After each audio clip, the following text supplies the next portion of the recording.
नमस्कार, आदाब, सत श्री अकाल। मैं के शर्मा टीचर जिंदगी की तरफ से आप सभी का हार्दिक स्वागत करता हूँ। कैसे हो आप सब? प्लीज़ कमेंट सेक्शंस में बताइए।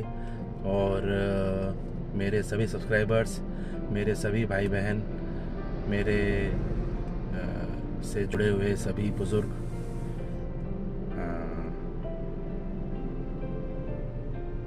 मैं काफ़ी समय से ये कहना चाह रहा था कि मेरे जितने भी व्लॉग्स हैं, प्लीज़ आप सब व्लॉग 1 से समय निकाल के एक बार वो सारे व्लॉग्स देखें, ताकि आपको ये पूरी स्टोरी आप एंजॉय कर पाएंगे जो कि मैं शेयर कर रहा हूँ, मेरी अपनी ज़िंदगी की कहानी। तो पिछले ब्लॉग में हमने ओखा पर अपनी स्टोरी रोकी थी और आज भी शुरू करते हैं वहीं से। तो ओखा से फिर मैं लौट करके हम लोग वापस राजकोट आ गए कुछ समय बाद, और फिर राजकोट में आकर के जो लास्ट टू लास्ट ब्लॉग है, ब्लॉग 6, उसके अंदर मैंने वो स्टोरी शेयर कर रखी है, जो कि मैं ओखा से आने के बाद का कुछ समय मैं उसमें बता चुका हूँ। तो अब हम उससे थोड़ा और आगे चलते हैं कि केंद्रीय विद्यालय राजकोट में मेरी उम्र हो चली थी 5 साल। मैं 5 साल का हो चुका था। 1992, एग्जैक्ट डेट मुझे याद नहीं है, I am very sorry. No, 1993, yes right. जून और जुलाई 1993 में मेरा फर्स्ट स्टैंडर्ड केंद्रीय विद्यालय राजकोट में, जहाँ की मेरे पापा श्री दिवाकर शर्मा जी खुद अपनी सेवाएं दे रहे थे as a TGT English teacher. मेरे पापा उसी स्कूल में टीचर थे और उसी में जून या जुलाई 1993 में मेरा फर्स्ट स्टैंडर्ड के अंदर एडमिशन करवाया गया। और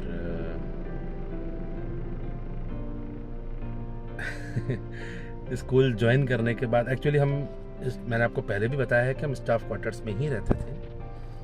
अब हम लोग शिफ्ट हो चुके थे। शुरुआत में हमें कुछ समय बाहर रहना पड़ा, बिकॉज ओरिजिनली हम जोधपुर राजस्थान से वहाँ गए थे। मेरे पापा जी की जॉब लगने के बाद में हम राजकोट गुजरात में शिफ्ट हुए थे। तो वहाँ पर हमारा अपना घर नहीं था। कुछ समय हम बाहर किराए पर रहे, किराए के घरों में, और फिर उसके बाद में हम लोग शिफ्ट हो गए स्टाफ क्वार्टर्स में। और स्टाफ क्वार्टर्स और स्कूल प्रीमाइसेस, ये स्कूल प्रीमाइसेस के अंदर ही स्टाफ क्वार्टर्स थे। तो आई थिंक आप समझ सकते होंगे कि वहाँ पर एक्चुअली ये जो स्कूल प्रीमाइसेस के अंदर वाले क्वार्टर्स हैं, ये भी हमको बहुत बाद में मिला। उसके पहले भी था, तो ज़्यादा वॉकिंग डिस्टेंस पे ही स्टाफ क्वार्टर्स थे, स्कूल से थोड़ा दूर। तो जब घर पास में होता है ना, तो बच्चे का दिल लगता नहीं है स्कूल के अंदर शुरू में। तो मेरे उन दिनों की जो हरकतें थी वो ये थी कि स्कूल में जाना है और फर्स्ट, सेकंड, थर्ड पीरियड में ही रोना धोना, पापा के पास जाना है, मम्मी के पास जाना है, ये हरकतें मैं किया करता था। बट स्टिल कुछ ही दिनों की बात थी। आई थिंक मैं एग्जैक्टली तो कैसे बता सकता हूँ, बट हाँ, 1 हफ्ता 10 दिन के अंदर ही ऐसा हो गया था कि स्कूल के टीचर्स से मुझे इतना प्यार मिला कि सब कुछ बहुत, मतलब मेरा मन लगने लग गया था वहाँ पर क्लासेस में। जैसा कि मैंने प्रीवियस व्लॉग्स में बताया, कुछ टीचर्स के नाम जो कि थे Jayashree madam, Meera Gupta madam, Alka Sharma madam, मैं पूरा नाम भूल गया, एक मैडम और हैं जिनका कि मैं भूल गया उनका पूरा नाम, गुजरात से ही हैं वो दोनों हस्बैंड वाइफ हमारे टीचर्स थे। देन सतीश दवे सर हमारे नाना पाटेकर, तो वो थे। तो मुझे कुछ ही समय में मुझे ऐसा फील होने लग गया कि ये भी तो घर ही है ना। अच्छा, फादर से मेरा एक वो फादर सन डिस्टेंस वाला रिलेशन रहा है, एक डिस्टेंस मेंटेन रखते थे हम दोनों ही। ये क्यों होता है, इसका रीजन क्या है, मैं नहीं समझ पाया हूँ आज तक, because till date I am single, I have not become a father till now, so maybe मैं शायद नहीं समझ पाया हूँ अभी तक इस चीज़ को। लेकिन ये पिता और पुत्र, बाप बेटे के बीच में ये डिस्टेंसेस, ये डिफरेंसेस क्यों होते हैं कि आप दोनों, मेरे कुछ दोस्त बने, तुरंत नहीं, कुछ वक्त बाद मेरे कुछ दोस्त बने जो कि थ्रू आउट द स्कूलिंग मेरे साथ रहे,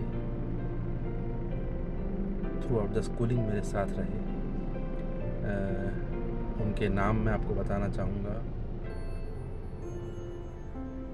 यमुना, मैं उसका टाइटल नहीं जानता, वो कहीं डाउन साउथ से कहीं से आती थी। Shubha Tripathi, Kashmira Bhatt, she is one of the dearest sisters of mine जी। और राजेश मीणा, देवेंद्र मीणा, राम प्रकाश, बहुत थे, आगे जाकर बहुत थे। ये कुछ ऐसे मेरे स्कूलमेट्स हैं जो जब तक मैं स्कूल में था आखिरी दिन तक मेरे साथ थे। काफ़ी अच्छा उनसे अटैचमेंट था मेरा। तो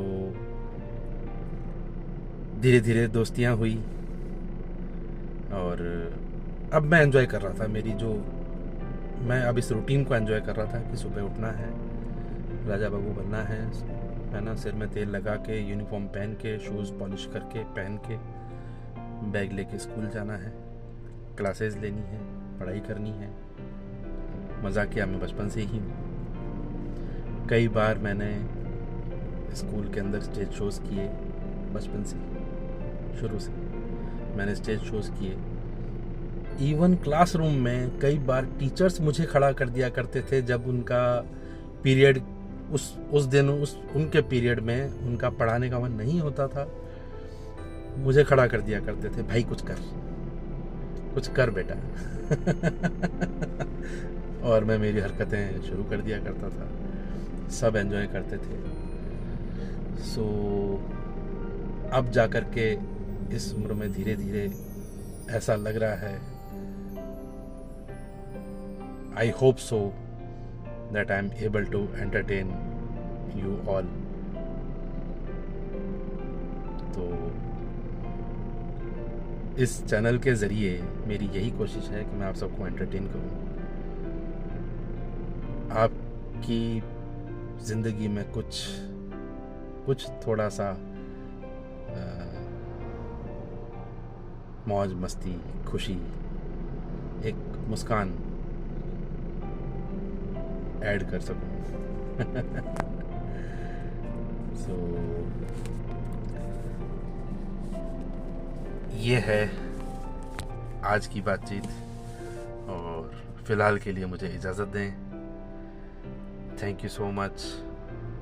मैं इस जर्नी को बहुत एंजॉय कर रहा हूँ। I am saying it again, मैं बहुत खुश हूँ और लिटरली मुझे आप सबके साथ बहुत अच्छा महसूस हो रहा है, बहुत अच्छा फील हो रहा है। एंड फिंगर्स क्रॉस्ड ये सब ऐसे ही चलता रहे और आप सब मेरे साथ रहें हमेशा। जैसे कि मैं अपने स्कूल मेट्स को याद कर रहा हूँ आज, पता नहीं वो सब कहाँ कहाँ हैं। कुछ मेरे से जुड़े हुए हैं सोशल मीडिया के ज़रिए। मैं चाहता हूँ कि आप सब भी जो जो आज मुझे जान रहे हैं, आप सब मेरे साथ रहें आखिरी सांस, आखिरी वक्त तक। Thank you so much. मिलते रहेंगे और फ़िलहाल के लिए मुझे इजाज़त दें। शुक्रिया। आराम फरमाएं, खुश रहें, मस्त रहें, तंदुरुस्त रहें। Thank you so much. Signing off. Bye bye, bye bye, bye bye. Love you all, love you all.